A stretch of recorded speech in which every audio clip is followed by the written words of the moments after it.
Hallelujah. Katapusan mga igsoon sa Roma 8. Tanaw na ang Roma 8. Versikulo 30. Hallelujah. Matapos mga igsoon. Roma Kapitulo 8, versikulo 30.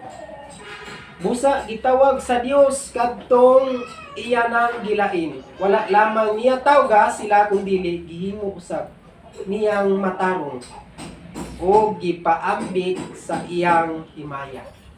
Amen. Hallelujah. Pagkaanindot kayo mga igsoon na pamalandungan ang pulong sa Dios. Pambit siyang himaya. Pagkaanindot kayo mga igsoon pamalandungan mong napas mong pulong sa Dios. Hallelujah. Lagi pasalig sa iyang mga kaanakan. Ug mao kana mga igsoon kita ang mga anak sa Dios.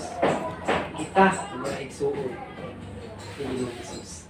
Kay kita man ang nagtuman sa sugo. Amen. Amen. So muna mga igsoon nga hiniya kapunon. Salamat kayo sa Ginoo. Din dugang pa nga makayo ko mga igsoon nga siguro kung kulangan mo sa akong pagpasabot balik-balikan lang yung pagbasa kani mao Mateo 12. Ang dugang akong ihatag ng Pastor Alibon. Amen. Praise God. Salamat kayo.